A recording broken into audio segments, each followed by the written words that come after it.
Hello everyone, welcome to next lecture. तो हमने देखा कि ब्रिटिश कॉन्क्वेस्ट जो था वो प्लैन्ड था या नहीं था। ओके, तो इसमें हमने देखा कि किस तरह से ये प्लैन्ड था, कैसे ब्रिटेन के पार्लियामेंट ने रेगुलेटिंग एक्ट्स लाए ईस्ट इंडिया कंपनी को रेगुलेट करने के लिए, और उसके बाद हम देखेंगे कि मल्टीपल गवर्नर जनरल्स की अपॉइंटमेंट हुई वन आफ्टर अनदर। कंपनी के लिए 20 साल के चार्टर्स दिए जाते थे। 20 साल के गैप के बाद पहले हमने देखा 1773 में आया, फिर उसके बाद 1793 में भी चार्टर एक्ट आया, और उसके बाद अब 1813 में चार्टर एक्ट आएगा। बाकी हम अगर 1773 से लेकर 1793 के बीच की बात करें तो उस पीरियड में एक आपका पिट्स इंडिया एक्ट भी आया था 1784 में, और फिर एक आपका 1786 में इन्होंने स्पेशल एक्ट लाया था कॉर्नवालिस को लाने के लिए। हमने गवर्नर जनरल्स देखे कि कैसे 1773 के पीरियड के अराउंड वॉरेन हेस्टिंग था भारत में, फिर कैसे उसने 1784 में पिट्स इंडिया एक्ट आने के बाद 1785 में उसने रिज़ाइन किया, और फिर उसके बाद कुछ समय बाद कॉर्नवालिस को बुलाया गया, उसके लिए स्पेशल एक्ट लाया गया था। फिर हमने देखा कि कैसे कॉर्नवालिस आया, उसने क्या क्या रिफॉर्म्स लाए। कॉर्नवालिस के बाद जॉन शोर आता है, और जॉन शोर के बाद फिर वेलेस्ली आएगा। ओके, तो हमने इस टॉपिक पे काफ़ी डिस्कशन कर ली है। जो हम अब देखने जा रहे हैं, पास्ट क्लासेस में हमने देखा है इसके बारे में, लेकिन अब हम थोड़ा और डिटेल में देखेंगे। तो वेलेस्ली ने जो एक टूल इंट्रोड्यूस किया था उसका नाम था subsidiary alliance. Okay, subsidiary alliance क्या था? सब्सिडियरी अलायंस एक टूल था जिसका यूज़ किया गया था ब्रिटिश पैरामाउंसी को एस्टेब्लिश करने के लिए। ओके, इसके थ्रू ये लोग इनडायरेक्ट रूल करते थे, इसके थ्रू ये लोग बफर स्टेट्स क्रिएट करते थे। बफर स्टेट्स यानी कि जब कंपनी के ऊपर अगर कोई हमला करे तो बीच में कोई बकरा होना चाहिए कटने वाला, ताकि कंपनी को लड़ाई के लिए तैयारी का मौका मिल सके।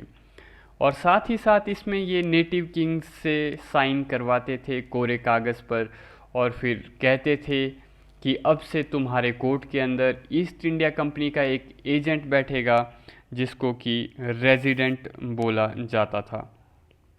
और अगर हम बात करें इसमें कुछ और फीचर्स जो थे वो ये थे कि जिस राज्य को सब्सिडरी अलायंस के अंडर ले लिया जाता था, जिसके साथ साइन की जाती थी ये ट्रीटी सब्सिडरी अलायंस की, उसकी फॉरेन पॉलिसी और उस राज्य की डिप्लोमेसी को अब ब्रिटिश रेजिडेंट डिसाइड करता था। उस राज्य को आर्मी रखना अलाउ नहीं किया जाता था, नो आर्मी, या फिर हम कहें वेरी लिमिटेड नंबर होता था आर्मी पर्सन का, वेरी लिमिटेड आर्मी कह सकते हैं हम। ये इतनी लिमिटेड होती थी कि इसके थ्रू राजा अब कभी एक्सपेंशन नहीं कर पाएगा। राजा को कहा जाता था कि हम आपको प्रोटेक्शन देंगे, और उसे ये भी कहा जाता था कि आपके राज्य में अब से कोई और फॉरेनर नहीं रहेगा। और फॉरेनर यानी कि कोई और यूरोपियन, जैसे अमेरिकन हो गए, फ्रेंच हो गए, तो वो सब अब से आपके राज्य में नहीं रहने चाहिए। तो हम अब एग्जैक्टली बात करें कि सब्सिडरी अलायंस थी क्या। Okay, what is it? तो हम ये कह सकते हैं कि this was a treaty which was signed by British with almost every native state of India. ये एक डिवाइस था जिसके थ्रू ब्रिटिशर्स क्या एस्टेब्लिश करते थे? ये एस्टेब्लिश करते थे indirect control and British hegemony. ये लोग ये सब एस्टेब्लिश करते थे इंडियन स्टेट्स के ऊपर। अगर हम बात करें ये लाई किसने, तो सब्सिडियरी अलायंस थी तो पहले से, लेकिन अगर हम इस स्पेसिफिक टर्म की बात करें, जो ये टर्म है सब्सिडियरी अलायंस, तो इस टर्म को कॉइन किया था लॉर्ड वेलेस्ली ने। लॉर्ड वेलेस्ली भारत में गवर्नर जनरल रहा है 1798 से लेकर के 1805 तक। इसने ही सब्सिडियरी अलायंस की जो टर्म है वो कॉइन की थी। वरना अगर हम फीचर्स की बात करें तो एक तरह से इलाहाबाद की जो ट्रीटी थी वो भी एक तरह से सब्सिडियरी अलायंस ही थी। Allahabad treaty was an implicit example of subsidiary alliance. Okay, पर इस समय पर जो सब्सिडियरी अलायंस टर्म थी वो यूज़ नहीं हो रही थी, जबकि ये ऑलमोस्ट सब्सिडियरी अलायंस ही थी। पर इस केस में टर्म सब्सिडियरी अलायंस यूज़ नहीं हुई है, क्योंकि ये टर्म कॉइन की थी लॉर्ड वेलेस्ली ने। तो अब हम अगर देखें कि सब्सिडियरी अलायंस को क्यों इंट्रोड्यूस किया, व्हाई वॉज इट इंट्रोड्यूस्ड, तो उस समय पर ये था, सिचुएशन ऐसी थी कि नेपोलियन का डेंजर बना हुआ था भारत में। नेपोलियन ने बोला हुआ था कि मैं भारत में आऊँगा, अटैक करूँगा। तो ब्रिटिशर्स को उनके मन में इस बात का डर था कि नेपोलियन ने जो प्लानिंग की है भारत की तरफ आने की, तो इस बात से अब अंग्रेज़ों को, ब्रिटिशर्स को डर लग रहा था। तो उन्हें लगा कि अब हमें बफर स्टेट्स बनाने की ज़रूरत है। हमारे और नेपोलियन के बीच किसी बफर का होना काफ़ी ज़रूरी है, ताकि अगर नेपोलियन अटैक करेगा तो हमें रिएक्ट करने का टाइम मिल जाएगा। और साथ में एक और रीज़न ये था कि ब्रिटिश पैरामाउंसी भी एस्टेब्लिश करनी थी, तो उस चीज़ के लिए भी सब्सिडियरी अलायंस काफ़ी अच्छा टूल था। तो अगर हम बात करें क्यों इंट्रोड्यूस किया गया, हम कह सकते हैं कि नेपोलियनिक डेंजर था एक रीज़न, और एक और रीज़न था कि ये लोग एडवांटेज लेना चाहते थे। एडवांटेज किस चीज़ की लेना चाहते थे? Advantage of hostilities between the native states. Native states की आपस में बनती नहीं थी, तो इस सब सिचुएशन की ये एडवांटेज लेना चाहते थे। ये एक राज्य को बोलते थे कि दूसरा राज्य तुम्हारे ऊपर हमला कर सकता है, हम तुम्हें प्रोटेक्शन देंगे, तुम हमारे साथ सब्सिडियरी अलायंस साइन करो। तो यानी कि नेटिव स्टेट्स के बीच में आपस में जो हॉस्टिलिटीज़ थी, उस चीज़ की ये लोग एडवांटेज लेना चाहते थे। और तो इस ट्रीटी में ईस्ट इंडिया कंपनी अज्यूम कर लेती थी रिस्पॉन्सिबिलिटी। किस चीज़ की रिस्पॉन्सिबिलिटी अज्यूम कर लेती थी? इस चीज़ की कि हम आपको बचाएंगे इंटरनल और एक्सटर्नल डेंजर से। ये नेटिव स्टेट को कहते थे कि आप हमारे साथ सब्सिडियरी अलायंस साइन करो, हम आपको बचाएंगे इंटरनल और एक्सटर्नल डेंजर से। तो नेटिव स्टेट्स जब एग्री करते थे तो उनको 3 चीज़ों के ऊपर से अपना क्लेम कंपनी को देना पड़ता था कि अब से इन 3 चीज़ों में कंपनी डील करेगी। वो 3 चीज़ें थी: उस राज्य का डिफेंस, उस राज्य के एक्सटर्नल अफेयर्स और उस राज्य की डिप्लोमेसी। अब से इन चीज़ों को कंट्रोल ईस्ट इंडिया कंपनी करेगी। अब सब्सिडियरी अलायंस के अंदर नेटिव स्टेट को अपने फॉरेन अफेयर्स सरेंडर करने पड़ते थे, और उसे बाकी और इंडियन स्टेट्स के ऊपर उसका क्लेम भी ख़त्म करना पड़ता था, क्योंकि अब से वो राज्य किसी दूसरे राज्य पर बिना कंपनी की परमिशन के अटैक नहीं कर सकता था, और उसे ईस्ट इंडिया कंपनी की इंटरमीडिएशन अब से एक्सेप्ट करनी पड़ेगी। सपोज़ किसी राज्य का, किसी ए राज्य का बी राज्य के साथ अगर झगड़ा चला होगा, तो उस केस में उस राज्य को ईस्ट इंडिया कंपनी की इंटरमीडिएशन ही एक्सेप्ट करनी पड़ेगी। और साथ में जो दूसरी कंडीशन होती थी सब्सिडियरी अलायंस के अंदर, वो ये थी कि आपके राज्य के अंदर जितने भी फॉरेनर्स हैं, आपको उन्हें हटाना पड़ेगा, उन्हें आपका स्टेट सर्विसेज पर नहीं रख सकता। जैसे सपोज़ अगर किसी राज्य में फ्रेंच हैं और उस राज्य ने सब्सिडियरी अलायंस साइन कर ली, तो अब से उसे उस राज्य से फ्रेंच को हटाना पड़ेगा। और आपके राज्य के अंदर एक ब्रिटिश ट्रूप्स का कंटिंजेंट रखा जाता था। क्या रखा जाता था? कंटिंजेंट ऑफ ब्रिटिश ट्रूप्स आपके राज्य में स्टेशन किया जाएगा, और तो और इसकी जो कॉस्ट है, ये कॉस्ट भी नेटिव स्टेट को ही देनी पड़ेगी। पर जो ये ट्रूप्स हैं, ये किसके कंट्रोल के अंदर रहेंगे? ये रहेंगे under the command of east India company. यानी कि आपके राज्य में ईस्ट इंडिया कंपनी अपनी ट्रूप्स रखेगी, उस ट्रूप्स का खर्चा भी आप खुद उठाओगे और वो ट्रूप्स भी ईस्ट इंडिया कंपनी के कंट्रोल में ही रहेंगे। जो आपके राज्य के नेटिव ट्रूप्स थे, आपके राज्य की अपनी सेना थी, उसको डिसबैंड कर दिया जाता था। It was disbanded. Okay, native troops को डिसबैंड कर दिया जाता था। और अगर हम बात करें कि नेटिव स्टेट इस सब का खर्चा कैसे उठाता था, कैसे वो ईस्ट इंडिया कंपनी द्वारा रखे गए ट्रूप्स के लिए पैसे चुकाता था, तो ये था कि नेटिव स्टेट्स जो हैं वो डायरेक्टली कैश में भी अपने पैसे दे सकते थे ट्रूप्स मेंटेन करने के लिए, या फिर अगर उनके पास कैश नहीं था तो उन लोगों को अपनी टेरिटरी सरेंडर करनी पड़ती थी, उतनी टेरिटरी जहाँ से इतना रेवेन्यू आ सके कि उन ट्रूप्स का खर्चा पूरा किया जा सके। यानी कि सपोज़ आपके राज्य में अगर 100 सैनिक रखे गए हैं, तो 100 सैनिकों के खर्चे के लिए जितना रेवेन्यू लगेगा, उतना रेवेन्यू जितनी जगह से आएगा, उतनी जगह आपको ईस्ट इंडिया कंपनी को सरेंडर करनी पड़ेगी। तो इस सब से अब ड्रेन ऑफ वेल्थ बढ़ेगा भारत से। और जैसा कि मैंने कहा कि अगर राज्य के पास पैसा नहीं है, आपके पास सैनिकों को रखने के लिए जो कैश देना पड़ता है वो नहीं है, तो उसके बदले आप काइंड में भी दे सकते हो, आप किसी और चीज़ में दे सकते हो, जैसे ज़मीन आप गिरवी रखोगे ईस्ट इंडिया कंपनी के पास। तो जैसे जैसे सोल्जर्स के जो नंबर है वो इनडायरेक्टली बढ़ा करते थे, तो वैसे वैसे कंपनी के पास और लैंड आया करती थी, क्योंकि ये लोग राजा को कहते थे कि देखो अब खतरा और बढ़ने वाला है, ये सब होने वाला है, ऐसे करके राजा को डराते थे, कहते थे अब और ज़्यादा सैनिक रखने पड़ेंगे तो इस वजह से और पैसा लगेगा।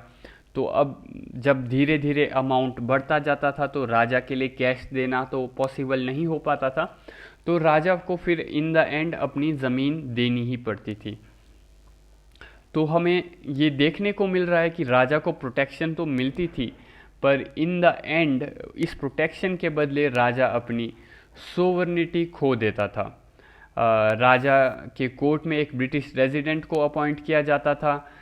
ये कहा जाता था कंपनी द्वारा कि ये ब्रिटिश रेजिडेंट आपके इंटरनल मैटर्स में इंटरफेयर नहीं करेगा, पर इन रियलिटी वो लोग इंटरफेयर तो करते ही थे। अगर हम सब्सिडरी अलायंस की एप्लीकेशंस की बात करें तो कुछ एग्जांपल्स हैं, मैं यहाँ पे सिंपली ओरली बोल दूंगा, मैं लिखूंगा नहीं, ये डिटेल्स आपको बुक्स में मिल ही जाएंगी, स्पेक्ट्रम में मिल जाएगी आपको। तो लॉर्ड वेलेस्ली ने इंट्रोड्यूस की थी, है ना, निज़ाम ऑफ हैदराबाद के साथ की जाती है सब्सिडरी अलायंस साइन सितंबर 1798 में, और फिर इसको रिवाइज करके दोबारा साइन किया जाता है 1800 में। रूलर ऑफ मैसूर के साथ जब वहाँ पर कंपनी ने वडेयार डायनेस्टी को अपॉइंट किया था टीपू को मारने के बाद, तो वडेयार डायनेस्टी के राजा के साथ भी सब्सिडरी अलायंस साइन की जाती है 1799 में, और अक्टूबर 1799 में ये साइन की जाएगी रूलर ऑफ तंजौर के साथ, और नवाब ऑफ अवध के साथ साइन की जाती है नवंबर 1801 में, और पेशवा के साथ साइन की जाती है दिसंबर 1801 में, और भोंसले राजा ऑफ बेरार के साथ साइन की जाती है दिसंबर 1803 में, सिंधिया के साथ साइन की जाती है फरवरी 1804 में, और फ्यूचर में अब लॉर्ड वेलेस्ली के बाद लॉर्ड हेस्टिंग भी साइन करेगा ये ट्रीटी। ये साइन करेगा राजपूत स्टेट्स ऑफ जोधपुर, जयपुर, मछेरी और बूंदी के साथ, और रूलर ऑफ भरतपुर के साथ 1818 में। और साथ ही ये साइन करेगा होल्कर के साथ 1818 में, after the third battle with Marathas, और वी कैन से तीसरे एंग्लो मराठा वॉर के बाद ये 1818 में होल्कर के साथ भी सब्सिडरी अलायंस की ट्रीटी साइन करेगा। तो अगर हम स्टेजेस ऑफ डेवलपमेंट की बात करें कि ये सब्सिडरी अलायंस की स्टेजेस क्या क्या थी, तो स्टेज 1 में ईस्ट इंडिया कंपनी एक फ्रेंडली इंडियन स्टेट को ट्रूप्स लैंड करती थी। लैंड ट्रूप्स, उनकी मदद के लिए ट्रूप लैंड करती थी। और स्टेज 2 में ईस्ट इंडिया कंपनी और फ्रेंडली स्टेट जो होगा उनका, फ्रेंडली इंडियन स्टेट, ये एक कॉमन काउज के लिए लड़ेंगे, एक कॉमन काउज के लिए लड़ेंगे, ठीक है। और इसके बदले में जो नेटिव स्टेट है वो ईस्ट इंडिया कंपनी को पैसे देता था। और स्टेज 3 में ईस्ट इंडिया कंपनी अब नेटिव स्टेट को कहेगी कि आपको मैन पावर देने की ज़रूरत नहीं है, आपको सैनिक देने की ज़रूरत नहीं है, आप सिर्फ पैसा दीजिए, ईस्ट इंडिया कंपनी के सोल्जर्स युद्ध लड़ेंगे। ओके, तो थर्ड स्टेज में ओनली मनी वॉज आस्क्ड, ठीक है। फोर्थ स्टेज में वो ये कहते थे कि हम आपको डिफेंड करने के लिए आपके स्टेट के अंदर अपनी सेना की टुकड़ी रखेंगे, ठीक है। आपको डिफेंड करने के लिए आपके स्टेट के अंदर हम अपनी सेना की टुकड़ी रखेंगे, आपको पैसे देने की ज़रूरत नहीं है, आप उसके बदले में अब लैंड या फिर हम कहें टेरिटरी दे दो, जिसके थ्रू हम ट्रूप्स की मेंटेनेंस कर पाएँ। तो ये थी स्टेजेस जिसके थ्रू सब्सिडरी अलायंस की जाती थी।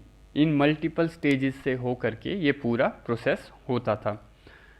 तो अगर हम बात करें इस क्वेश्चन की कि कंपनी को कैसे बेनिफिट होता था सब्सिडरी अलायंस से, ठीक है, बेनिफिट्स टू कंपनी, तो ईस्ट इंडिया कंपनी को जो है पॉसिबल थ्रेट जो फ्रेंच का था उस समय पर, उससे रिलीव मिल गया, ठीक है, relieved from French threat.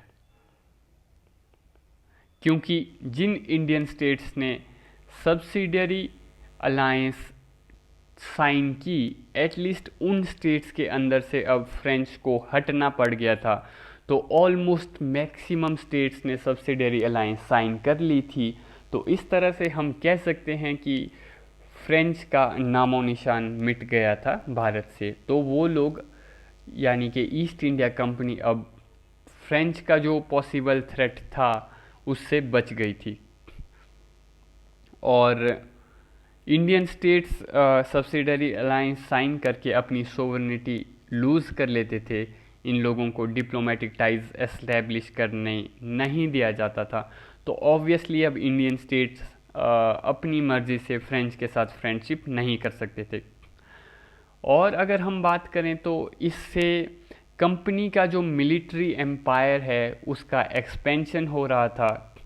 Country यानी कि भारत के हर कोने पर ब्रिटिश आर्मी जो है या फिर हम कहें कंपनी की जो आर्मी है वो स्टेशन की जा रही थी, वो भी बिना कंपनी का खर्चा उठाए, कंपनी को पैसे खर्च नहीं करने पड़ रहे थे। इसके लिए इंडियन नेटिव स्टेट्स ही पैसे पे कर रहे थे। तो हम कह सकते हैं कि कंपनी के अलग अलग कॉर्नर्स में जो है कैंटोनमेंट्स एस्टेब्लिश हो रहे थे, कैंटोनमेंट्स एस्टेब्लिश हो रहे थे, military cantonments at different areas. तो ये भी एक एडवांटेज मिल गई थी कंपनी को। और ये सब हो रहा था बिना वॉर के, किसके, विदाउट वॉर ये सब हो रहा था। यहाँ पर no direct annexation was taking place.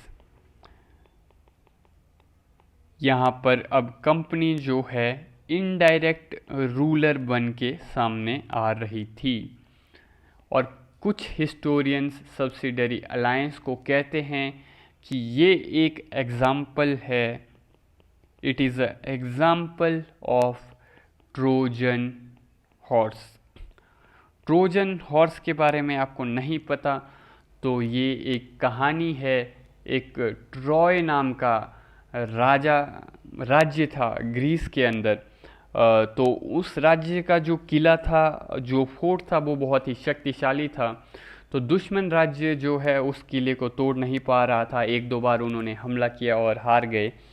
तो उन्होंने फिर एक बार क्या किया कि एक बहुत बड़ा घोड़ा बनाया, उसके अंदर अपने सैनिक छुपा दिए और रात को वो घोड़ा उनके किले के बाहर रख दिया।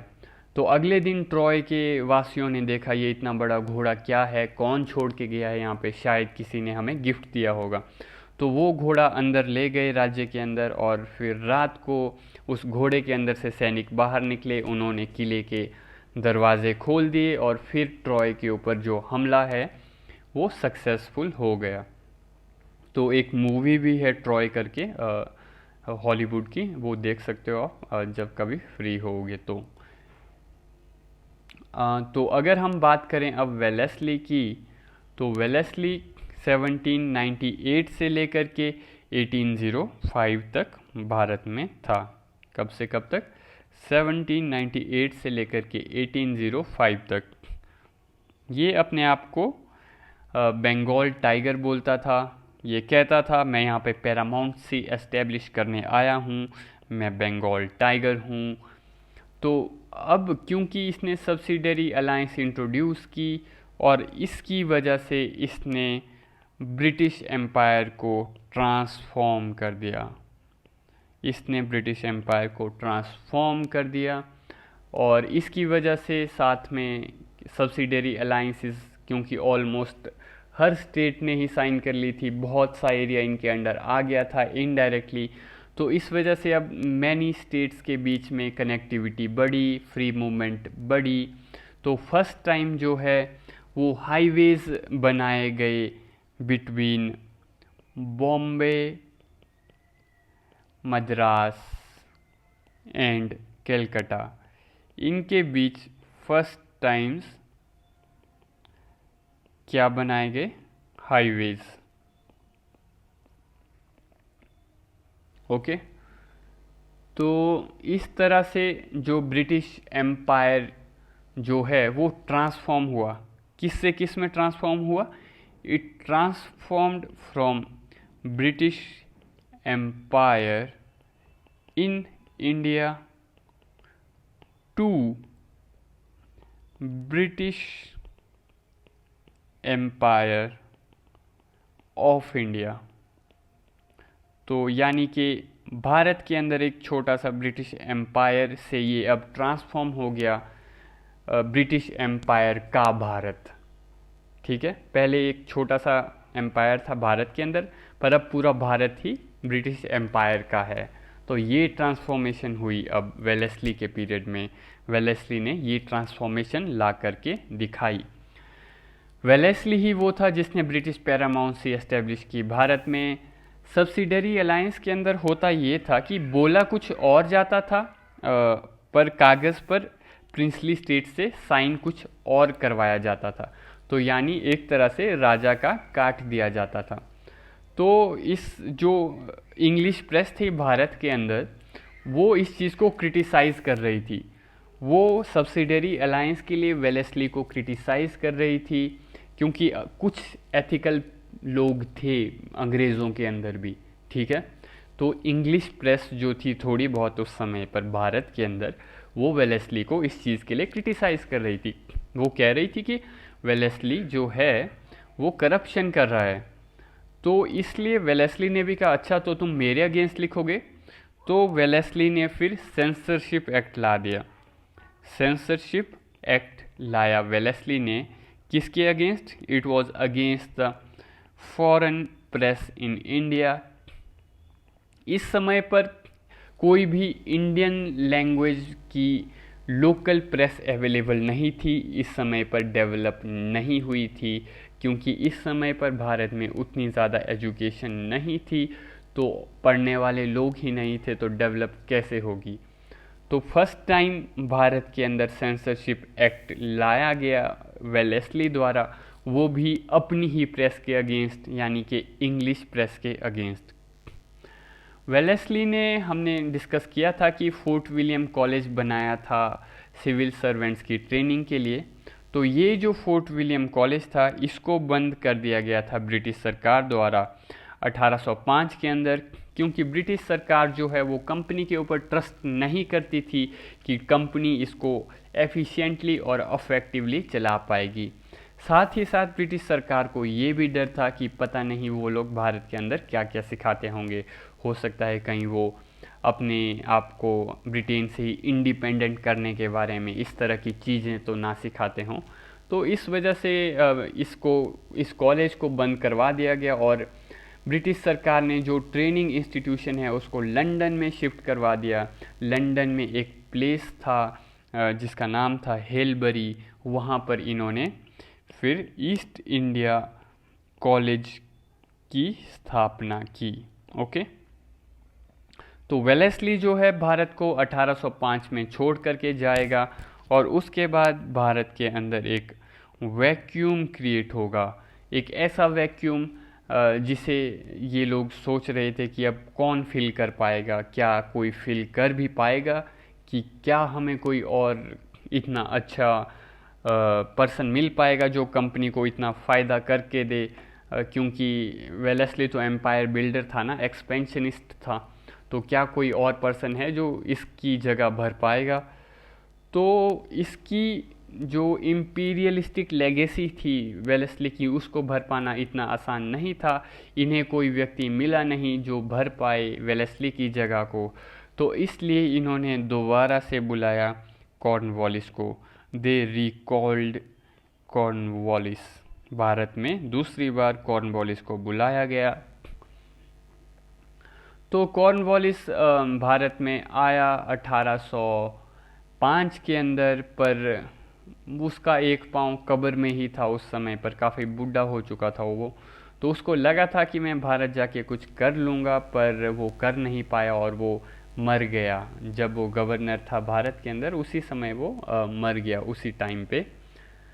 तो जब कॉर्नवालिस की मृत्यु हुई, फिर उसके बाद जो एक और व्यक्ति को गवर्नर बनाया गया, उस व्यक्ति का नाम था जॉर्ज बार्लो।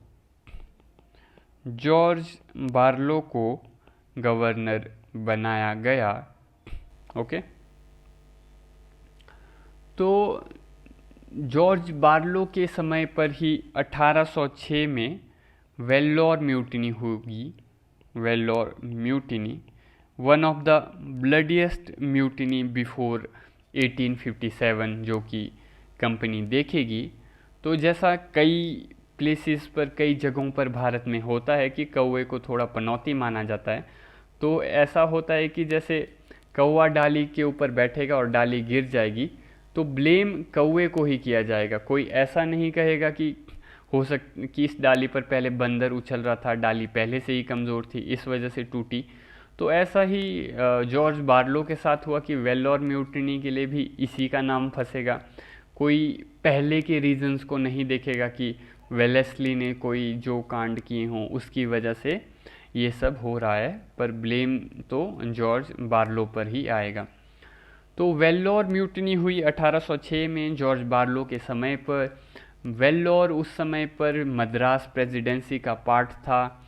काफ़ी ब्लडी म्यूटिनी थी ये। इस म्यूटिनी के अंदर टीपू सुल्तान का बेटा था एक, जिसको रंगदारी के रूप में कॉर्नवालिस ले गया था। उसका नाम था फेटा हैदर।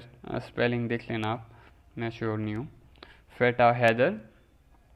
तो फेटा हैदर जो है वो रिवोल्ट कर देगा, क्योंकि इस रिवोल्ट में ऑब्वियसली मद्रास आर्मी के सोल्जर्स तो होंगे ही, पर साथ ही साथ इस म्यूटिनी को में जो है वो लोकल सपोर्ट भी बहुत मिला था।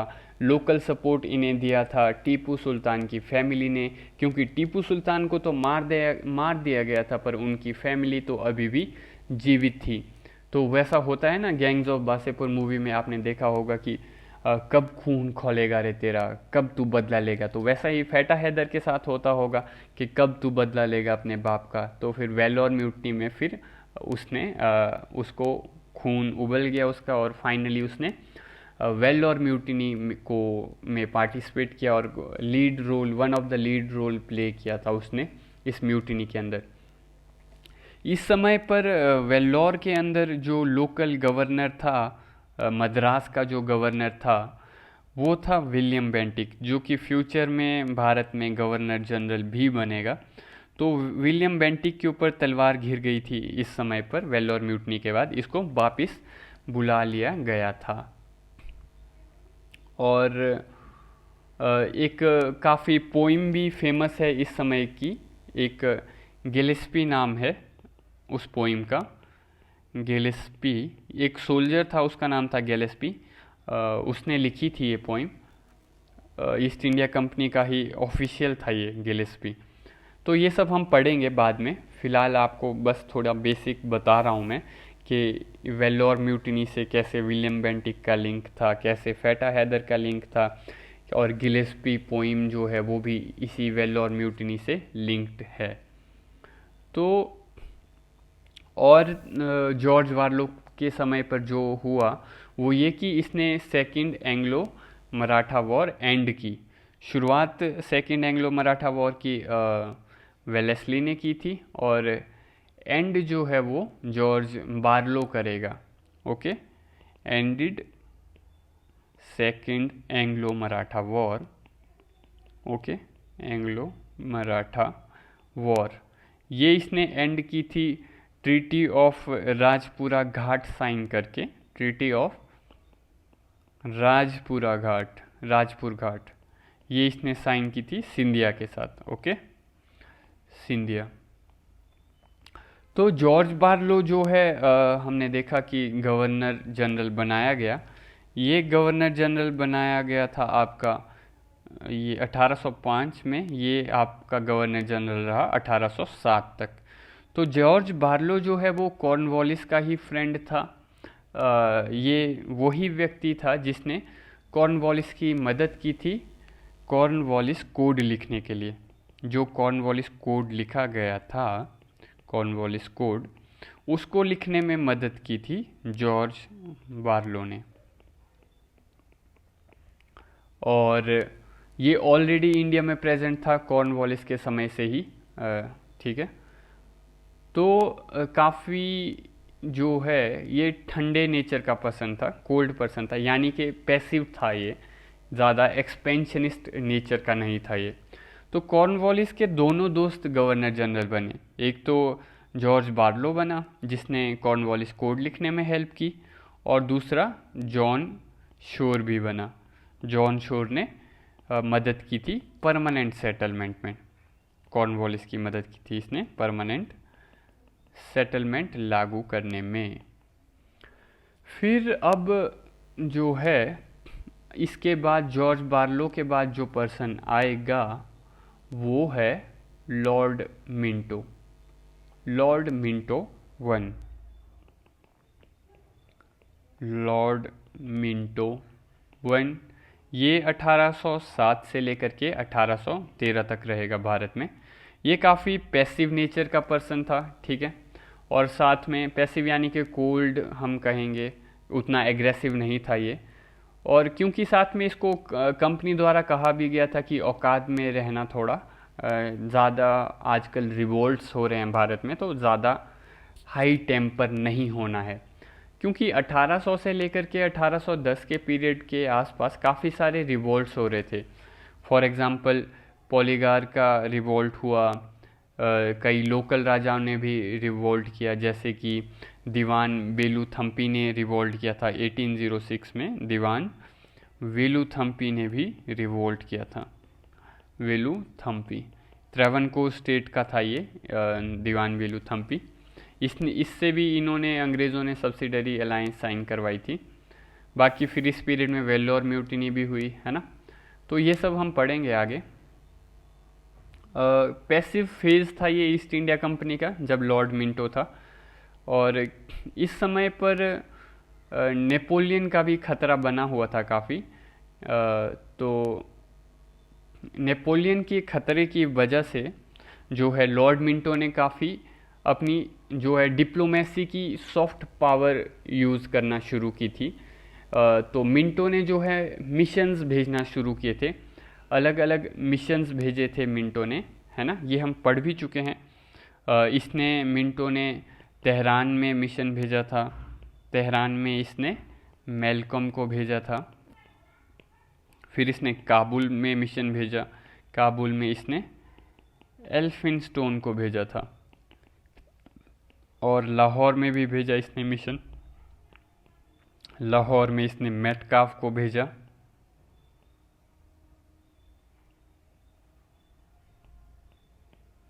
और सिंध में इसने स्मिथ को भेजा। तो अलग अलग ये मिशंस भेजे इसने। हमने ये भी पढ़ा था कि फिर इन्होंने ट्रीटी ऑफ अमृतसर साइन की थी महाराजा रंजीत सिंह के साथ, जिसमें इन्होंने रिवर सतलुज को बॉर्डर बनाया था ईस्ट इंडिया कंपनी और पंजाब के बीच, है ना। क्या साइन की थी? Treaty of Amritsar, treaty of Amritsar. तो मिंटो का जो आखिरी साल था 1813, उस साल जो है चार्टर एक्ट ऑफ 1813 पास होता है, ठीक है। तो चार्टर एक्ट ऑफ 1813 जो है मिंटो के आखिरी साल में पास होगा। ये चीज़ आपको याद रहनी चाहिए कि मिंटो के समय में ही चार्टर एक्ट ऑफ 1813 पास हुआ है। तो ये जो चार्टर एक्ट है 1813 का, ये रिस्पॉन्सिबल है ईस्ट इंडिया कंपनी के एक्सपेंशन का भारत के अंदर। मतलब भारत के अंदर ईस्ट इंडिया कंपनी के एक्सपेंशन के लिए दो चार्टर्स काफ़ी इम्पॉर्टेंट जिनका रोल हम कह सकते हैं, वो है चार्टर एक्ट ऑफ 1813 और चार्टर एक्ट ऑफ 1833। ये दोनों काफ़ी इम्पॉर्टेंट है ईस्ट इंडिया कंपनी के एक्सपेंशन के लिए भारत के अंदर। तो फिर मिंटो के बाद अब अपॉइंटमेंट होगी लॉर्ड हिस्टिंग की, ठीक है। किसकी अपॉइंटमेंट होगी? मिंटो के बाद अब लॉर्ड हिस्टिंग की अपॉइंटमेंट होगी। ये हिस्टिंग अलग है, लॉर्ड हिस्टिंग अलग है, और वॉरेन हिस्टिंग जो है वो अलग था। तो इस चीज़ का आपको ध्यान रखना है, कंफ्यूज नहीं होना है। तो अगर हम बात करें इस समय पर इंग्लैंड के अंदर क्या चेंजेस हो रहे थे, तो इसमें सबसे पहले आपको ध्यान रखना है कि इस समय पर इंग्लैंड में प्रेशर ग्रुप्स बन रहे थे काफ़ी, ठीक है। 1773 1773 जब रेगुलेटिंग एक्ट पास हुआ, तो उस समय पर कुछ लोग थे जो कंपनी को काफ़ी ज़्यादा कंट्रोल करना चाहते थे, जो चाहते थे कि कंपनी की मोनोपोली ना रहे ट्रेड में, पर वो लोग मेजॉरिटी में नहीं थे। तो अब 1773 से लेकर के 1813 तक 40 सालों में क्या आपको लगता नहीं है कि वो लोग जो कंपनी को और ज़्यादा कंट्रोल करना चाहते हैं, वो लोग जो चाहते हैं कि कंपनी की मोनोपोली ना रहे, उनकी संख्या बढ़ेगी? क्या आपको लगता नहीं है कि ऐसे लोगों का नंबर अब बढ़ेगा जो लोग फेवर करेंगे कि कुछ चेंजेस आने चाहिए कंपनी में? तो देखो होता क्या है कि कोई भी जो देश है, ठीक है, उसको तीन चीज़ें काफ़ी ज़्यादा इम्पैक्ट करती हैं उसमें चेंजेस लाने के लिए। वो तीन चीज़ें हैं एक देश के अंदर, ठीक है। एक है उस कंट्री की पॉलिटी, एक है उस कंट्री की इकोनॉमी, ठीक है, और एक है उस कंट्री की सोसाइटी। तो इंग्लैंड में अगर इस समय पर इकोनॉमी में काफ़ी चेंजेस आए, ज़्यादा डिटेल में तो हम वर्ल्ड हिस्ट्री में पढ़ेंगे ही, पर मैं यहाँ पे बेसिक बता देता हूँ आपको कि उस समय पर इंग्लैंड में इंडस्ट्रियल रेवोल्यूशन आई। ठीक है, इंडस्ट्रियल रेवोल्यूशन। तो इंडस्ट्रियल रेवोल्यूशन से इकोनॉमिक चेंजेस आए। ठीक है, चेंजेस क्या आए कि अब जो है नए मैन्युफैक्चरर्स उभर के आए। ठीक है, मैन्युफैक्चरर्स और नए ट्रेडर्स उभर के आए। तो ये जो नए मैन्युफैक्चरर्स उभर के आए, ये लोग चाहते थे अब इन्हें और ज़्यादा रॉ मटेरियल मिले ताकि और ज़्यादा चीज़ें ये मैन्युफैक्चर कर पाएँ। और जो ये नए ट्रेडर्स उभर के आए, ये चाहते थे इन्हें और नए मार्केट्स मिले इंग्लैंड के अंदर भी और फॉरेन कंट्रीज़ में भी, ताकि ये और ज़्यादा अपना सामान को बेच सकें। तो फिर इकोनॉमी का इम्पैक्ट आपका सोसाइटी पर भी पड़ता है। अगर इकोनॉमी में इंडस्ट्रियल रेवोल्यूशन आ रही है तो सोसाइटी में भी सोशल चेंज आएगा। लोग भी चाहेंगे कि हम और ज़्यादा प्रॉस्परस हों और ये सब चेंजेस और ज़्यादा बढ़ें। तो सोसाइटी को भी अब समझ आ चुका था कि और ज़्यादा ओपन मार्केट की ज़रूरत है, जिसकी वजह से और ज़्यादा प्रॉस्पेरिटी आएगी। तो रॉ मटेरियल चाहते थे नए मैन्युफैक्चरर और ज़्यादा, और जो नए ट्रेडर्स थे वो चाहते थे और ज़्यादा मार्केट्स। तो इन्होंने अपनी सरकार को कहना शुरू किया कि मार्केट्स को ओपन करो, मार्केट्स को फ्री करो, सरकार ज़्यादा इंटरफेयर ना करे। इस समय पर जो है बहुत सारे सपोर्टर्स उभर के, या फिर हम कहें थिंकर्स उभर के आए थे। थिंकर्स जैसे कि एडम स्मिथ। ठीक है, एडम स्मिथ एक थिंकर था जिसने ये थॉट दिया था कि सोसाइटी के अंदर और ज़्यादा प्रोस्पेरिटी आएगी जब मार्केट ओपन होगा और फ्री होगा, और सरकार जो है मार्केट के अंदर इंटरफेयर नहीं करेगी। ठीक है, तो ये डिमांड थी ओपन मार्केट की, ओपन सिस्टम की, जहाँ पर सरकार इंटरफेयर ना करे। और एडम स्मिथ के इन आइडियाज़ को उस समय पर बहुत ज़्यादा सपोर्ट मिल रहा था यूरोप के अंदर। और फिर इस वजह से सोसाइटी और इकोनॉमी ने अपनी पॉलिटी को पुश करना शुरू किया कि आप ये चेंजेस लाओ। आपने क्यों एक कंपनी को मोनोपोली दे के रखी है, आप क्यों मार्केट को ओपन और फ्री नहीं बना रहे हो। तो उस समय पर सरकार को भी समझ आ चुका था कि अगर हम बदलाव नहीं लाएंगे तो हमें हटा दिया जाएगा, क्योंकि ब्रिटेन तो उस समय पर डेमोक्रेसी थी ही, उस पीरियड के हिसाब से काफ़ी अच्छे लेवल की डेमोक्रेसी थी ब्रिटेन। हाँ, हालांकि सबको वोट देने का अधिकार नहीं था, पर फिर भी काफ़ी अच्छी फंक्शनल डेमोक्रेसी थी। तो इस वजह से उन्हें पता था कि अगर वो चेंजेस नहीं लाएंगे तो उन्हें हटा दिया जाएगा। तो मोनोपोली जो मेनली थी इंग्लैंड में, वो थी मर्केंटाइल कैपिटलिज्म की वजह से। मर्केंटाइल कैपिटलिज्म एक इकोनॉमिक पॉलिसी है जिसमें आपका जो है ट्रेडिंग को प्रेफर किया जाता है सोसाइटी में डेवलपमेंट के लिए। पर इस मर्केंटाइल कैपिटलिज्म के अंदर जो है सिर्फ एक ही ईस्ट इंडिया कंपनी को ही मर्केंटलिस्टों के जो हैं वो राइट्स दिए हुए थे इन्होंने। तो mercantile capitalism is good for earning money, पर उस समय पर जो मर्चेंट राइट्स थे वो सिर्फ ईस्ट इंडिया कंपनी को ही दिए हुए थे इन्होंने। तो अब जो बाकी नए ट्रेडर्स और कंपनीज उभर के आ रहे थे, वो भी चाहते थे कि हम भी ट्रेड करें, हमें भी ग्रो करना है। और ऑल्सो जो है शुरुआती 1800 के समय में इंग्लैंड के अंदर, इंग्लैंड में जो है उनका यूरोप का जो मार्केट था इंग्लैंड के लिए, वो सैचुरेट हो चुका था, क्योंकि वो लोग यूरोप के मार्केट में अपना सामान नहीं बेच रहे थे। क्योंकि उस समय पर नेपोलियन ने एक सिस्टम लाया हुआ था जिसका नाम था कॉन्टिनेंटल सिस्टम। इस सिस्टम के तहत उसने कहा था कि मैं इंग्लैंड का सामान जो है वो यूरोप में बेचने नहीं दूंगा। नेपोलियन ने ब्लॉकेड लगा दी थी इंग्लैंड के सामान के लिए।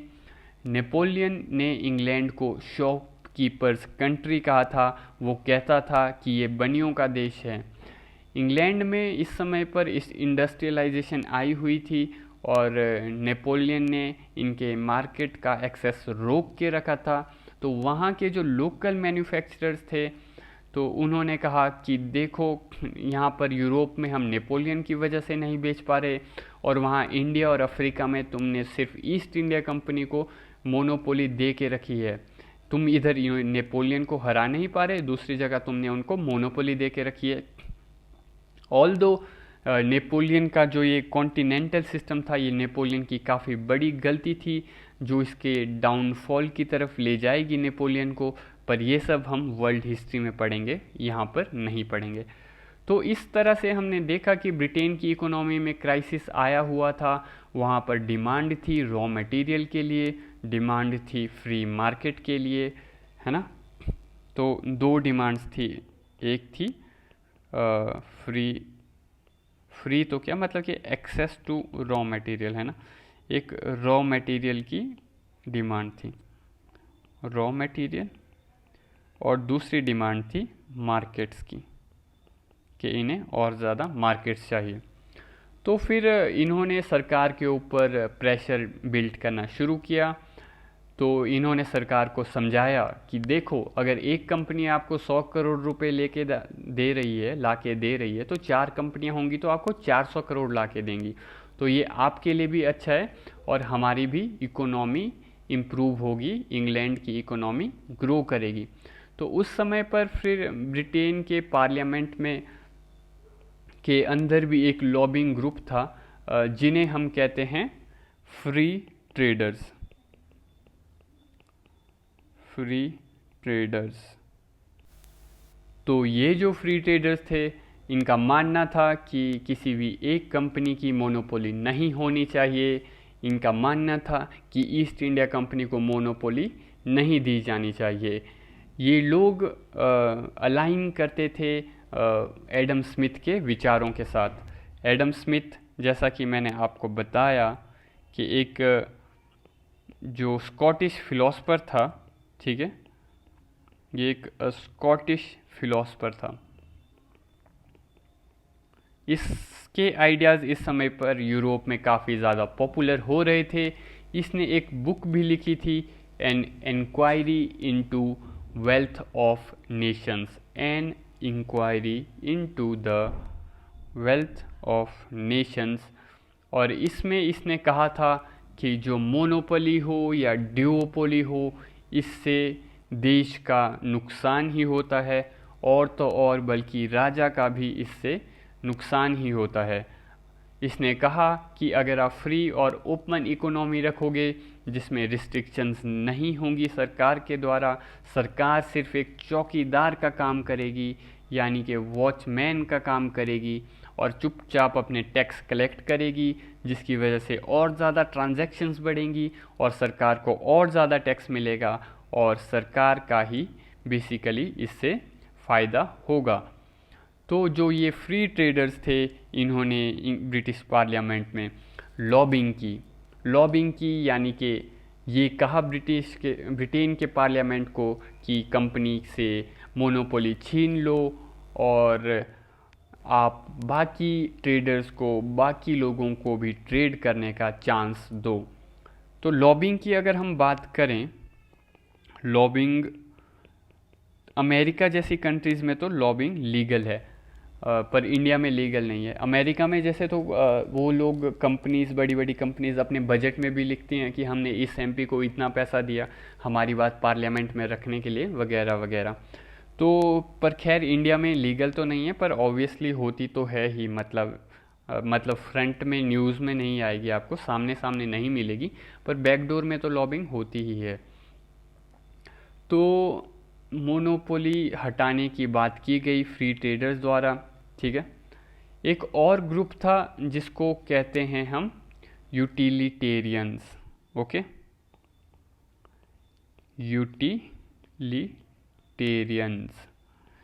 यूटिलिटेरियंस उनको कहते हैं जो यूटिलिटेरियनिज्म की पॉलिसी को फॉलो करते हैं।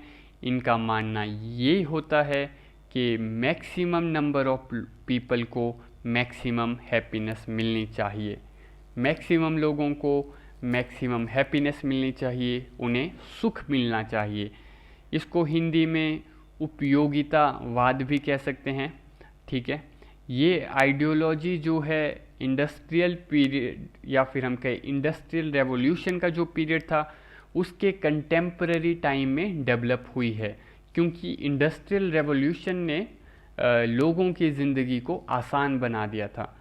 तो इनका ये मानना था कि अब किसी व्यक्ति को हैप्पीनेस कैसे मिलेगी, तो इनका ये मानना था कि वो हैप्पीनेस स्टेट देगा, स्टेट लोगों को खुशियाँ देगा, स्टेट लोगों को सुख देगा। उस समय पर यूटिलिटेरियन थिंकर्स में अगर हम देखें तो हमें एक नाम दिखता है जेम्स स्टुअर्ट मिल का भी। जेम्स स्टुअर्ट मिल उस समय पर ईस्ट इंडिया कंपनी के एडमिनिस्ट्रेशन का ही पार्ट था। तो इनका यूटिलिटेरियंस का मानना था कि स्टेट का रोल है कि लोगों को maximum happiness they, maximum number of people को मैक्सिमम हैप्पीनेस दे। तो यानी कि स्टेट को जो है वो वेलफेयर ऑब्जेक्टिव को फॉलो करना चाहिए, ये था यूटिलिटेरियंस का मानना। एक और ग्रुप था उस समय पर, वो ग्रुप था लिबरल्स का। लिबरल्स जो कि लिबरलिज्म में मानते थे, ये ग्रुप उभर के आया था ऑब्वियसली आपका जो पीरियड ऑफ एनलाइटनमेंट था उसके बाद ये ग्रुप उभर के आया था। इनका मानना था कि ईस्ट इंडिया कंपनी जो है भारत में कन्क्वेस्ट कर रही है, इसमें काफ़ी ज़्यादा मर्डर हो रहा है, खून खराबा हो रहा है। तो इसकी जगह यानी कि ईस्ट इंडिया कंपनी की जगह जो स्टेट है, जो ब्रिटेन की सरकार है, उसको अपने हाथ में चीज़ें लेनी चाहिए और हमें एक सिविलाइजेशनल मिशन पर चलना चाहिए जिसमें हम भारत के लोगों को सभ्य बनाएंगे। वो देखने में तो ब्राउन होंगे पर उनके विचार जो हैं वो वाइट लोगों जैसे होंगे, यानी कि देखने में ब्राउन मुंडे पर उनकी जो थिंकिंग होगी वो वाइट मुंडों वाली होगी, ठीक है। तो ये था मानना लिबरल्स का कि ईस्ट इंडिया कंपनी की जगह सरकार को अपने हाथ में चीज़ें ले लेनी चाहिए और सरकार की एम होनी चाहिए, सरकार का लक्ष्य होना चाहिए कि वो सिविलाइजेशनल मिशन को फॉलो करे, वो भारत में जो है लोगों को वो सभ्य बनाए। तो यानी कि ब्रिटिश एडमिनिस्ट्रेशन का जो टास्क है it is to civilize rather than conquer. और एक और चौथा ग्रुप था, चौथा प्रेशर ग्रुप था इंग्लैंड के अंदर, जिसको हम कहते हैं इवेंजलिकल्स, ठीक है। ये जो ग्रुप था ये सपोर्ट करता था क्रिश्चियन मिशनरीज़ को। पहले जो है 1773 के पीरियड की हम बात करें तो उस समय पर जैसे वॉरेन हेस्टिंग का पॉइंट ऑफ व्यू था कि भारतीयों को इवेंजलाइज मत करो, पहले तुम भारतीयों के कल्चर को समझो, इनके लोकल कस्टम्स में इंटरफेयर मत करो। ये था point of view Warren Hasting का। पर ऑब्वियसली अब इतने सालों बाद 40 साल के अंदर उन लोगों की संख्या तो बड़ी ही होगी जो ये पॉइंट ऑफ व्यू रखते होंगे कि हम इंडियंस को इवेंजलाइज करेंगे और जो है हम भारत के अंदर क्रिश्चियन मिशनरीज़ को भेजेंगे और वो लोग जो हैं वो इंडियंस को कन्वर्ट करेंगे, क्रिश्चियनिटी को फैलाएंगे, वो उनको इंडियंस को सोच से वाइट बनाएंगे और क्रिश्चियन मिशनरीज़ को भेजना अलाउ किया जाए। ये इवेंजलिकल्स की डिमांड थी। वहाँ पर क्रिश्चियन मिशनरीज़ को अलाउ किया जाए कन्वर्ट करना, एजुकेशन के थ्रू वो भारतीयों को कन्वर्ट कर सकें। तो इन लोगों का भी प्रेशर था सरकार के ऊपर। इवेंजलिकल्स का एक काफ़ी बड़ा सपोर्टर था, एक हमें नाम देखने को मिलता है, इस व्यक्ति का नाम है चार्ल्स ग्रांट। ये काफ़ी बड़ा सपोर्टर था क्रिश्चियन मिशनरीज़ का। इसने एक बार कॉर्नवालिस से भी लड़ा था ये इस टॉपिक को लेकर के। काफ़ी बड़ा सपोर्टर था ये क्रिश्चियन मिशनरीज़ का, ठीक है। तो ये सब प्रेशर ग्रुप्स थे, ऑब्वियसली ये अब अपनी सरकार पर प्रेशर बना रहे थे इन सब चेंजेस के लिए। तो फिर फाइनली जो है 1808 में 1808 में जो है पार्लियामेंट एक कमिटी अपॉइंट करेगा बाय हाउस ऑफ कॉमन्स, ठीक है। 1808 में एक कमिटी अपॉइंट की जाएगी by the house of Commons, और ये कमिटी जो है वो 1813 में चार्टर एक्ट को पास करवाएगी। और इस चार्टर एक्ट में हमें अब काफ़ी सारे चेंजेस देखने को मिलेंगे।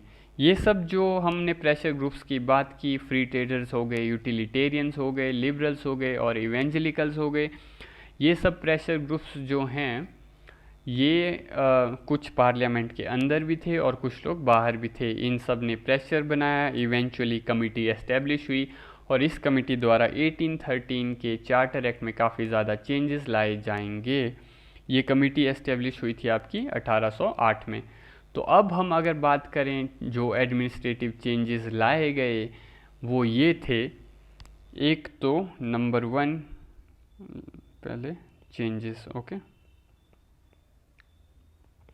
In India. सबसे पहले ईस्ट इंडिया कंपनी की जो मोनोपोली थी ट्रेड के अंदर उसको अबॉलिश कर दिया गया, मोनोपोली अबॉलिश्ड। पर इसमें एक कंडीशन थी, except tea and trade with China. इस टी और ट्रेड विद चाइना में अभी भी कंपनी को मोनोपोली अलाउ की गई थी। चाइना से मैक्सिमम आपका टी का ही व्यापार होता था, ओके। और यही इस व्यापार में ही वैसे कंपनी को मैक्सिमम बेनिफिट मिलता था। पूरे भारत का जो व्यापार था वो ऑलमोस्ट इक्वल था, बाकी सब चीज़ों का जो व्यापार था पूरे भारत का वो इक्वल था, ऑलमोस्ट अकेले चाय के व्यापार के इक्वल था। तो ईस्ट इंडिया कंपनी की मोनोपोली अबॉलिश कर दी गई ट्रेड के अंदर, except for trade in T and trade with China. और जो ये मोनोपोली थी, डाइल्यूटेड मोनोपोली, ये वाली हम कहें टी और ट्रेड वाली, इसको एक्सटेंड किया गया था 20 साल के लिए, ठीक है, एक्सटेंडेड 20 ईयर्स। और ब्रिटिश सब्जेक्ट्स जो थे यानी ब्रिटिश जो लोग थे उन लोगों को अलाउ किया गया टू सेटल इन इंडिया, ये भी एक चेंज था। और अगर हम चेंजेस की बात करें तो वो ये था कि अब जो है क्रिश्चियन मिशनरीज को अलाउ किया गया, they were allowed to propagate profess Christianity in India. ये चीज़ अलाउ की गई क्रिश्चियन मिशनरीज को, ओके।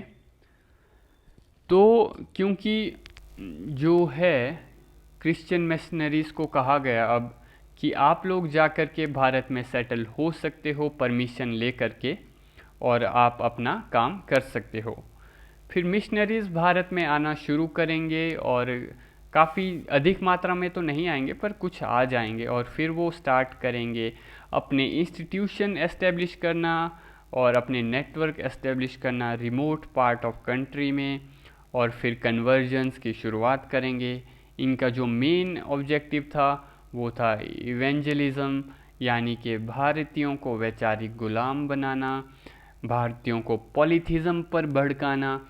जैसे कि उदाहरण के लिए इन्होंने राजा राम मोहन रॉय को भी पॉलिथिज्म के अगेंस्ट भड़काया था। वैसे मैं तो ये कहूँगा भारत के अंदर बहु ईश्वरवाद भी नहीं था बल्कि बहुमूर्तिवाद था, क्योंकि ईश्वर को तो हम भी एक ही मानते हैं, बस अलग अलग अवतार हैं और वो सब हैं। तो और बल्कि जो ये पॉलिथिज्म है भारत के अंदर, यही तो रीज़न है भारतीयों के अंदर टॉलरेंस और डाइवर्सिटी का। इसकी वजह से ही तो भारत के अंदर टॉलरेंस है, डाइवर्सिटी है, और आप इसी चीज़ को ब्लेम कर रहे हो। इसीलिए जो है राजा राम मोहन रॉय जो है वो ग्राउंड लेवल पर फेलियर रहे थे, वो उतना ज़्यादा इम्पैक्ट नहीं ला पाए थे सोशल चेंज में, क्योंकि इन्होंने पहली चीज़ जो की वो यही की कि आते ही पॉलीथिज़म को कंडेम करना शुरू कर दिया था। पर असल में भारत में पॉलीथिज्म नहीं था, ये तो एकत ब्रह्म है।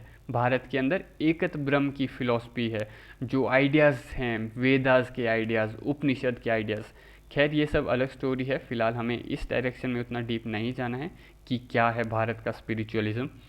और राम मोहन रॉय जो है, उन्होंने लिंक किया ये सब, आपका पॉलीथिज्म से लिंक कर दिया उन्होंने चीज़ों को, तो ऑब्वियसली वो ग्राउंड पे तो फिर इम्पैक्ट नहीं ला पाएंगे।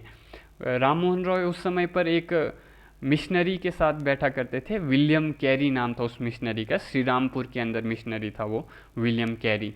तो विलियम कैरी राम मोहन रॉय को इंग्लिश सिखाता था और बदले में राम मोहन रॉय उनको हिंदुज़म की नॉलेज देते थे। तो इस तरह से मिशनरियों का जो काम था वो यही था कि भारतीयों को अपने ही कस्टम्स के लिए नीचा दिखाओ और उनके अंदर एक आइडेंटिटी क्राइसिस क्रिएट करो कि तुम तो हाथी बंदर को पूजते हो, है ना, वगैरह वगैरह। तो आफ्टर 1813 हम देखेंगे कि भारत में जो है आइडियोलॉजिकल कॉलोनाइजेशन जो है वो इंक्रीज़ हो जाएगी, जैसे क्योंकि अब जो है एजुकेशन का काम भी बढ़ेगा, तो ऑब्वियसली फिर अब आइडियोलॉजिकल कॉलोनाइजेशन इंक्रीज होगी। आफ्टर 1813 हम ये देखेंगे कि अब डायरेक्ट एनेक्सेशंस भी बढ़ जाएंगी, क्योंकि अब आप लोगों को अगर रॉ मटेरियल चाहिए, आपको अगर मार्केट चाहिए, तो इस चीज़ के लिए ऑब्वियसली आपको प्रिंसली स्टेट्स को ख़त्म करना पड़ेगा। अब जो है इनकी इनडायरेक्ट रूल की जो पॉलिसी थी वो चेंज हो जाएगी, क्योंकि अब ये डायरेक्ट एनेक्सेशन करना शुरू कर देंगे। और पॉलिटिकल कॉन्क्वेस्ट के साथ साथ अब कल्चरल कॉन्क्वेस्ट की शुरुआत भी हो जाएगी। बाकी इन्होंने सोशल रिफॉर्म्स के नाम पर भी बहुत नाटक किए, ये कहेंगे कि हमने आपको सुधारा, पहले ये खुद सुधारने की कोशिश करेंगे, फिर दो चार भारतीयों को पकड़ेंगे बाद में, और फिर कहेंगे कि ये आपको सुधार रहे हैं, हम इनके समर्थक हैं। और राजा राम मोहन रॉय डेफिनेटली इन्फ्लुएंस थे सर्टेन आइडियोलॉजी से, और इसी वजह से वो ज़्यादा इम्पैक्ट क्रिएट नहीं कर पाए। और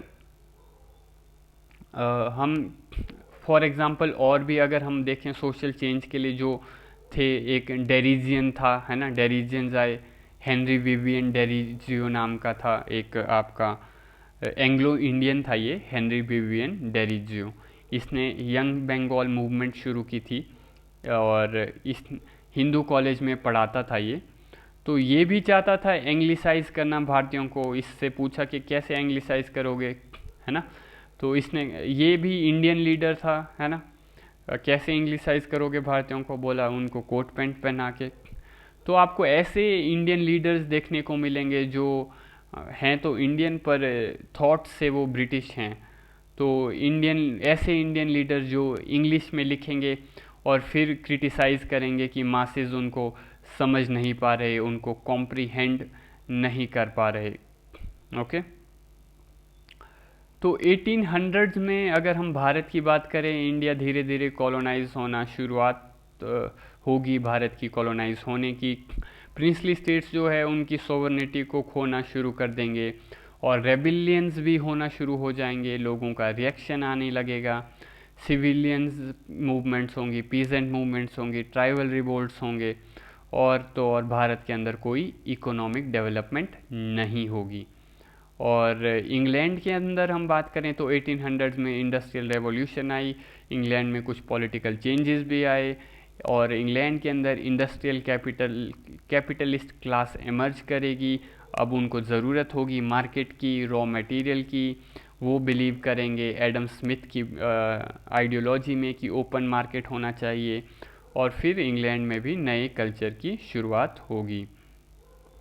तो हमने देखा कि कैसे 1813 के चार्टर एक्ट में काफ़ी सारे चेंजेस लाए गए। हमने देखा कि क्रिश्चियन मिशनरीज़ को अलाउ किया गया भारत के अंदर आना, और तो और इस एक्ट में इन्होंने 1 लाख रुपए अलग से रखे भारत के अंदर एजुकेशन की प्रमोशन के लिए, ₹1 लाख फॉर एजुकेशन। पर ये बहुत ही कम अमाउंट था। अब आप खुद देखो कि अगर ये टीपू सुल्तान से ही रंगदारी के रूप में 3 करोड़ रुपए मांग रहे हैं, तो पूरी साल में ये भारत से कितना करोड़ों रुपया ले जाते होंगे। और जबकि एजुकेशन के लिए सिर्फ और सिर्फ 1 लाख रुपए रख रहे हैं, तो ये सब मात्र दिखावे के लिए था, क्योंकि प्रेशर ग्रुप्स चाहते थे कि भारत के अंदर एजुकेशन लाई जाए और इंग्लिसाइज किया जाए इंडियन पॉपुलेशन को। और एक और जो चीज़ बोली गई वो ये बोली गई कि अब से जो है डिविडेंड बढ़ाया गया था। अब से डिविडेंड जो शेयर होल्डर्स को मिलेगा, ईस्ट इंडिया कंपनी के शेयर होल्डर्स को, वो 10.5% था। और जो चेंजेस लाए गए वो ये थे कि अब से जो काउंसिल्स ऑफ मद्रास, बॉम्बे और कलकत्ता, ये लोग जो रेगुलेशंस लाएंगे, उन रेगुलेशंस को अब ब्रिटिश पार्लियामेंट के सामने रखना पड़ेगा। तो रेगुलेशंस लाने का मतलब यही, रेगुलेशंस को अगर ब्रिटिश पार्लियामेंट के सामने रखना पड़ेगा तो इसका मतलब यही है कि आप लोग अपने ही लोगों पे ट्रस्ट नहीं कर रहे हो ना, क्योंकि आप चेक्स बनाए रखना चाहते हो उनके ऊपर, है ना। और एक चीज़ की शुरुआत जो की गई इस चार्टर एक्ट में वो ये है कि अब से सेपरेट अकाउंट्स बनाए जाएंगे कॉमर्शियल ट्रांजैक्शन के लिए, ओके, और टेरिटोरियल रेवेन्यूज़ के लिए, टेरिटोरियल रेवेन्यूज़। कॉमर्शियल ट्रांजैक्शन अब ये सब इसलिए किया गया क्योंकि अब से कंपनी की मोनोपोली तो ख़त्म हो गई थी, है ना।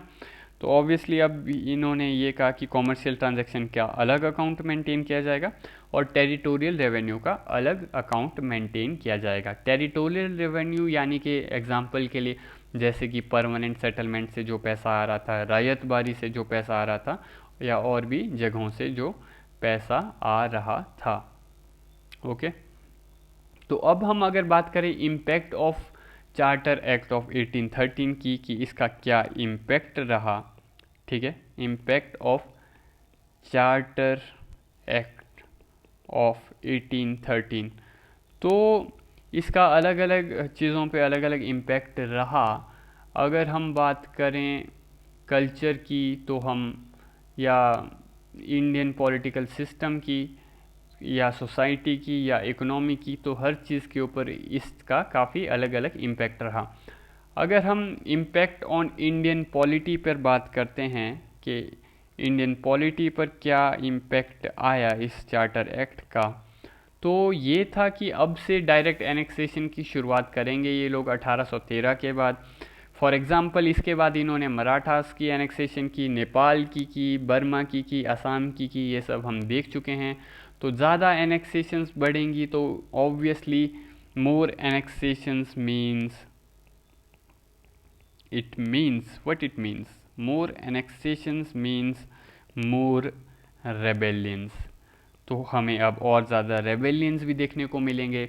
उदाहरण के लिए 1817 में, 1817 में आपका होता है पाइका रेबेलियन, ठीक है, Paika rebellion by by whom, by Bakshi Jagabandhu, ठीक है।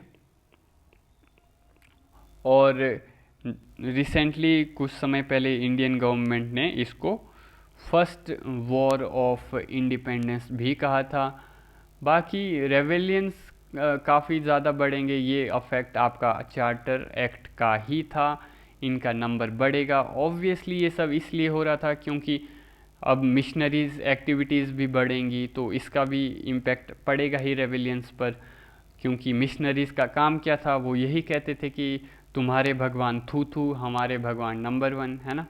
बल्कि भारतीय तो हमेशा यही मानते हैं ना कि आपके भगवान भी नंबर वन और हमारे भी नंबर वन, क्यों डिसरिस्पेक्ट करनी है ना, किसी और के भगवान की। तो अगर हम अब बात करें कि इंडियन इकोनॉमी पर क्या इम्पेक्ट पड़ा, तो कैसे चार्टर एक्ट ऑफ 1813 ने इंडियन इकोनॉमी को ख़त्म करने की शुरुआत की, तो इकोनॉमी में हम देखेंगे कि इस समय अंग्रेज़ चाहते क्या थे, वो दो चीज़ें चाहते थे। एक तो रॉ मटेरियल चाहते थे वो, और दूसरा वो चाहते थे मार्केट एक्सेस। तो 1813 से पहले इंडिया जो है वो फिनिश्ड गुड्स सप्लाई किया करता था इंग्लैंड को, पर 1813 के बाद हम देखेंगे कि धीरे धीरे अब सिचुएशन रिवर्स होना शुरू हो जाएगी। अब इंग्लैंड जो है वो भारत को फिनिश्ड गुड्स भेजेगा इंग्लैंड से, और भारत से वो बहुत ज़्यादा अमाउंट में रॉ मटेरियल ले जाएगा। ठीक है, तो क्या होगा, अब रॉ मटेरियल जाएगा कहाँ से, इंग्लैंड पहले, सॉरी, रॉ मटेरियल आपका जाएगा इंडिया से इंग्लैंड, और इंग्लैंड से जो है फिनिश्ड गुड, ठीक है, फिनिश्ड गुड्स अब इंडिया में आएंगे। ओके, तो इस समय कई लोगों को भी काफ़ी गर्व होता था, देखो हम फॉरेन गुड्स पहन रहे हैं फॉरेन के, है ना, ऑल्दो जबकि ये आपके ही खेत से ले जाया हुआ रॉ मटेरियल है, आपके ही खेत से ले गए हैं ये कॉटन को, और उससे आपको शर्ट बना के वापस दे रहे हैं, तो आप बहुत ही प्राउड के साथ फील कर रहे हो कि हम बड़ा फॉरेन गुड्स पहन रहे हैं, है ना। तो खैर इस समय पर साथ में बोट्स में जो है इनकी स्टीमर्स जो थे, बोट थे, उसमें भी इन्हीं की मोनोपोली थी ब्रिटिशर्स की। इन्होंने इंडियन शिपिंग इंडस्ट्री जो थी उसको भी ख़त्म कर दिया था, तो यानी कि नेविगेशन में भी ब्रिटिशर्स की ही मोनोपोली थी। तो इनमें स्टीमर्स में भारत से रॉ मटेरियल जाता था और वहाँ से फिनिश्ड गुड्स बन के भारत में डंप कर दिया जाता था। तो 1813 के बाद जो है it will lead toward dumping of foreign goods in India in large quantity. बहुत ही लार्ज क्वांटिटी में इंडिया के अंदर फॉरेन गुड्स डंप किए जाएंगे। ऑब्वियसली रिवर्स तो हो नहीं रहा था, क्योंकि भारत के अंदर की लोकल इंडस्ट्रीज़ को इन्होंने डिस्ट्रॉय कर दिया था। तो ऑब्वियसली भारत से तो अब इंग्लैंड को गुड्स नहीं जा रहे थे, पर इंग्लैंड से भारत के अंदर काफ़ी ज़्यादा क्वांटिटीज़ में अब गुड्स को डंप किया जा रहा था। तो इस वजह से इंडियन इंडस्ट्रीज़ ख़त्म हो गई, और it all leads to deindustrialisation of India. ठीक है, डी इंडस्ट्रियलाइजेशन ऑफ इंडिया, हम पढ़ेंगे इसके बारे में डिटेल में बाद में। ठीक है, तो डी इंडस्ट्रियलाइजेशन जो है उसकी शुरुआत 1813 में होगी और ये पीक पर जाएगी 1860s में। यानी कि अब धीरे धीरे 1813 के बाद शुरुआत होगी कि भारत से अब रॉ मटेरियल लिया जाएगा, ना कि फिनिश्ड गुड्स। और जो भारत से रॉ मटेरियल लिया जाएगा उसको ले जाया जाएगा इंग्लैंड की इंडस्ट्रीज़ में, और वहाँ से फिनिश्ड गुड बना करके वापस भारत के अंदर ही डंप कर दिया जाएगा। तो बाकी अगर हम स्पेसिफिकली कॉटन की बात करें तो पहले उतना ज़्यादा कॉटन नहीं जाता था, पर 1860s में भारत जो है नंबर 1 सप्लायर बन जाएगा इंग्लैंड के लिए कॉटन का। 1860s से पहले इंग्लैंड का number 1 supplier of cotton America था, पर 1860s में अमेरिका में सिविल वॉर होगी और फिर वहाँ से कॉटन की सप्लाई आना बंद हो जाएगी। तो ऑब्वियसली फिर अब भारत जो है वो नंबर 1 सप्लायर बनेगा कॉटन का इंग्लैंड के लिए। तो 1813 के बाद जो है वो ये ड्रेन ऑफ वेल्थ भी बढ़ेगा भारत से, है ना। पहले विजिबली ड्रेन ऑफ वेल्थ हो रहा था, अब इनविजिबल कंपोनेंट भी काफ़ी ज़्यादा आ जाएगा। विजिबल फॉर एग्जांपल जैसे वॉरेन हेस्टिंग ले गया तो वो थैला भर के, बोरियां भर के पैसा ले गया भारत से, पर अब इनविजिबल कंपोनेंट ये था कि भारत से रॉ मटेरियल जा रहा है और महंगे फॉरेन गुड्स अब भारत में बेचे जा रहे हैं। तो एक तरह से इनविजिबली यहाँ पर ड्रेन ऑफ वेल्थ हो रहा है। खैर जो हमने बात की जैसे अमेरिका में वो 1860s में आपका सिविल वॉर होगी, तो उसके बाद भारत जो है नंबर 1 कॉटन सप्लायर बन जाएगा अमेरिका का। तो फिर इसकी वजह से किसानों का भी शोषण होगा, फिर आपको देखने को मिलेंगे डेक्कन राइट्स, है ना। तो ये सब भी इसकी वजह से हो रहा था।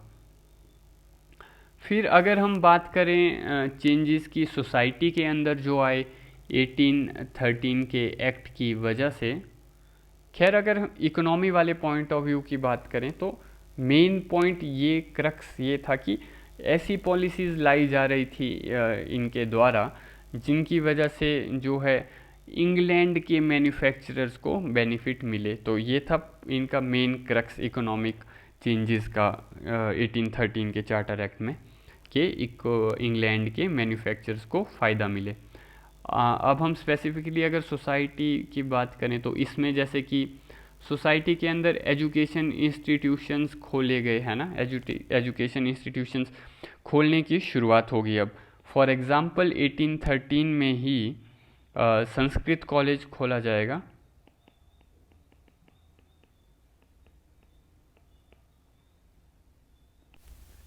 तो 1813 में संस्कृत कॉलेज खोला गया और 1816 में हिंदू कॉलेज भी खोला गया है ना, हिंदू कॉलेज की स्थापना हुई 1816 में।